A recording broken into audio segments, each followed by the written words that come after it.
Have you got a tiny Christmas tree that you want to decorate, but your regular Christmas tree decorations are just way too big?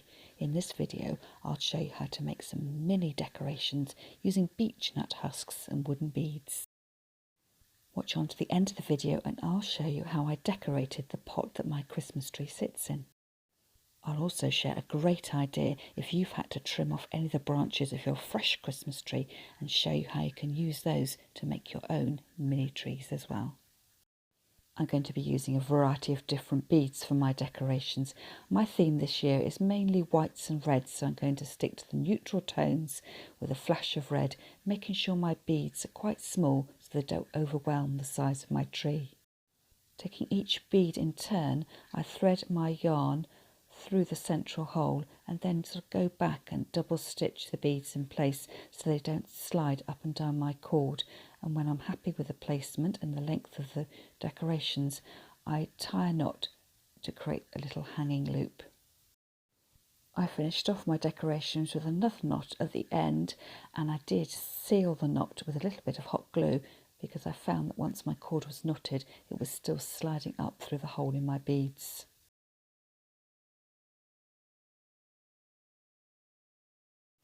Once you've got the hang of the technique, you can start getting creative with the combinations of beads you use. Because my tree was so tiny, I only ever used 2 beads at a time, alternating whether the larger one was at the top or the bottom of the decoration, and mixing up my colours between the whites, the reds and the neutral tones. I decided to add a beech nut husk tassel at the end of this bead combination and put a little bit of dab of hot glue on the stalk of the husk and then poke that up through the bottom bead. To mix things up a bit, I then decided to hang up the beech nut husks on their own. So I took some of my cord, created a clove hitch or any old knot will do, and tied that around the stalk on the top of my beech nut husk. You might need a dab of hot glue at this point as well, and then just took the 2 ends of the cord together and very simply tied them in the knot and had a single beech nut husk dangling on its own. I then developed the idea a little bit further and attached my cord onto the next beech nut husk and then threaded some beads onto the top. And then you see me here threading my cord onto a needle again so I can easily attach my beads. And again, a dab of hot glue might just help you out, just to make sure everything is firmly held in place. Originally, the pot to my Christmas tree was just a black plastic plain container, and I decided to give it a little bit of a makeover. First of all, I spray painted it with white paint and then ran out halfway through and touched it up with some acrylic paint. So if you do this, make sure you're going to use a spray paint in a well-ventilated area, and of course cover up the bits of the Christmas tree which you don't want to get covered in white. As you can see, originally my Christmas tree was decorated with tiny poinsettia and lots of ribbon bows. I'd had it like that for a few years and decided it was well overdue a makeover.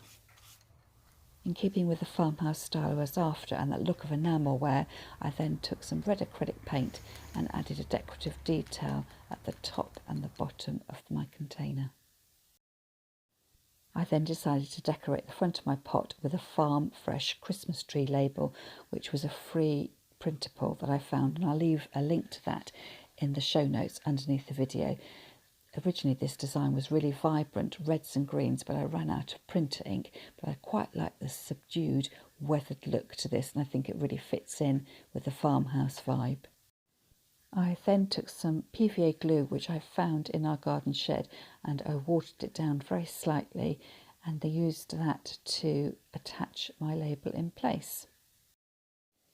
I painted a generous layer of the glue mix onto the front of the container and then positioned my label in place and painted another layer over the top.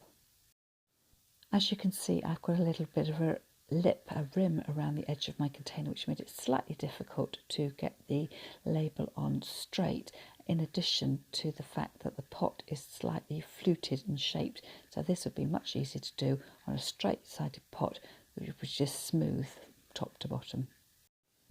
I also have an inkjet printer, so when I added in the top layer of the UPVA glue, I could just see the printer ink running as well.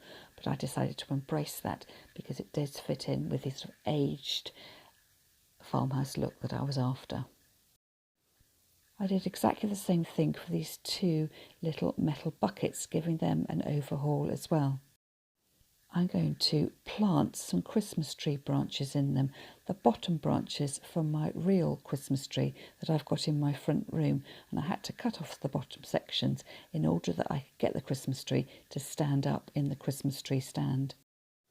I'm going to show you a bit of a mock-up of what I was planning to do, and I actually did this out in the garden. So I trimmed off the bottom sections of the Christmas tree branch, just leaving 4 or 5 of the stalks at the end, and I put in some potting compost, watered it well just so it compacted down a little bit and made the bucket a bit heavier, and then I dressed the top of the bucket with some moss, and I think it looked absolutely beautiful sitting there on the side in my kitchen. I'd love to know whether you decide to give this project a go. You'll have to let me know in the comments. That's all from me for now, and I'll see you in the next video.